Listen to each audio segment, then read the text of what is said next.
மூத்த தமிழாளர். வள்ளுவம் தொடங்கி வைரமுத்து வரை எண்ணற்ற இலக்கியங்கள் அழகு.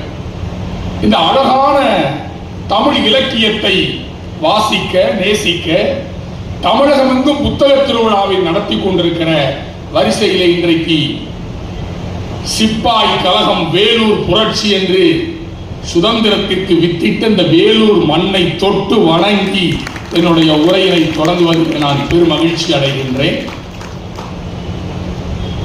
நீதியரசர் அவர்கள் பாடநூல் கழகத்தினுடைய தலைவர், திண்டுக்கல் தந்த தமிழ் கரும்பு, பண்டிதர்கள் கடத்தி சென்ற பட்டிமன்ற குழந்தையை கண்டுபிடித்து தந்த காவல் நிலையம். ஒரு அழகான தலைப்பு. இந்த தலைப்பிலே பேசுவதற்கு எனக்கு ஆசையாக இருக்கிறது.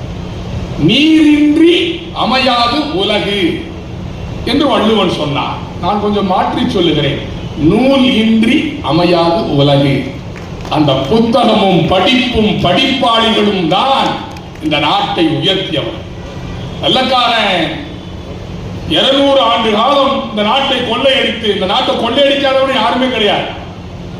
டச்சுக்காரர்கள், போர்ச்சுகீசியர்கள், ஆங்கிலேயர்கள், மாமினி சுல்தான்கள் எல்லாரும் கொள்ளையடிச்சான். ஆனாலும் கூட இந்த இந்தியா, நம் பாரத நாடு, அன்னை நாடு வளமாவும் நலமாவும் மாற்றுவதற்கு காரணம் என்னன்னு பார்த்தீங்கன்னா, படிப்பாளிகள், அறிவாளிகள், அறிவு ஜீவிகள் 5 ஆண்டு திட்டங்கள் என்று பசுமை புரட்சியும் வெண்மை புரட்சியும் நீல புரட்சியும் கண்டு நம் நாட்டை உயர்த்தினார்கள்.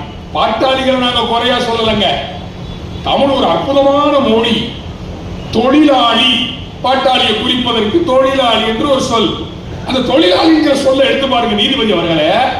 அதான் தமிழ். நுனிலகரம், பொதுலகரம், சிறப்பு லகரம். தொழிலாளி என்கிற சொல்லிலே 3 லகரங்களும் இருக்கிறது.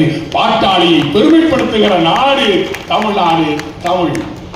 ஆனா அந்த பாட்டாளி கூட படிப்பாளி ஆகணும் என்பதுதான் எங்களுடைய வாதம்.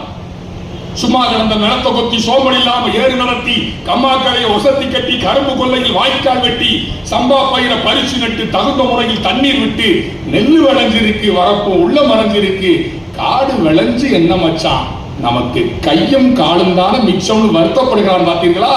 அந்த விவசாயி படிப்பாளியாக மாறினால் அவன் வாழ்க்கை உயரும். பாட்டாளியை பாட்டாளியாக வைத்துக் கொண்டிருப்பது குலக்கல்வி இல்லையா? முடிவெற்றவர் பையன் முடிவெட்டிக்கிட்டே இருக்கணும். பானை செய்கிற குயவனின் அந்த சகோதரனின் குழந்தை குயவனாக